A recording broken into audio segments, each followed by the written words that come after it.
सीताफळ बागेची छाटणी झालेली आणि याच्यामध्ये आता आपण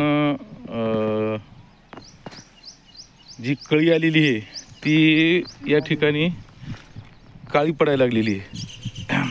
कळ्या दाखव बरं बाळा.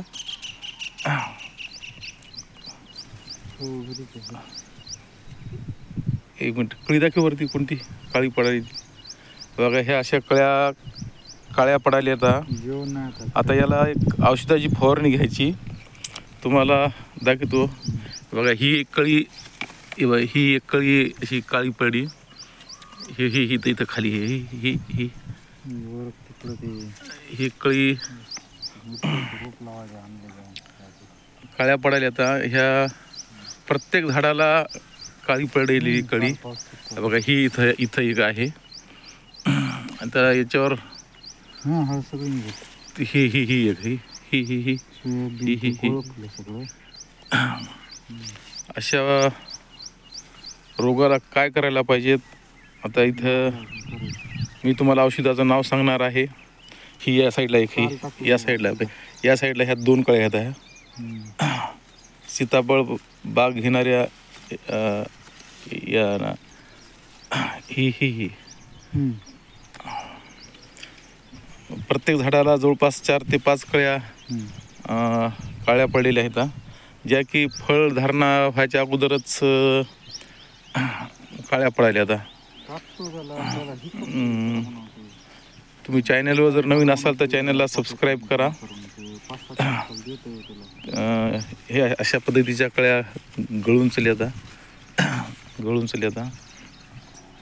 हे जर नाही थांबविलं तर बागेचं खूप मोठं नुकसान होणार आहे. याला आता औषध कोणतं फवारायचं आहे हे मी तुम्हाला सांगतो.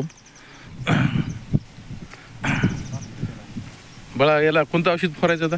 होय, वेलमॅक्स येते आणि टाटाचं टाटामिडा आणि वेलमॅक्स कोण्या कंपनीचं आहे? ते कोण्या कंपनीचं? बायरचं हे वेलमॅक्स आणि टाटामिडा ह्या 2 औषधाची फवारणी करायची. थोडं थांबवलेलं हे एक आमचा गेल्या वर्षीचा अनुभव शेअर करायला होतं. कुठं काही कारण दुसरंसुद्धा असू शकतं. याला तणनाशक फवारल्यामुळं बी एखाद्या वेळेस असं होऊ शकते. खाली तणनाशक फवारलं होतं आणि पुढे जशी फळधारणा लागेल तसं मी तुम्हाला या सीताफळ बागेबद्दल माहिती देणार आहे. ही अशा पद्धतीची ही कळी काळी पडून गळायला लागलेली आहे बघा. हे म्हणजे फळाची संख्याच तुमची कमी व्हायला लागलेली आहे. थांबू तिथे या ठिकाणी आता.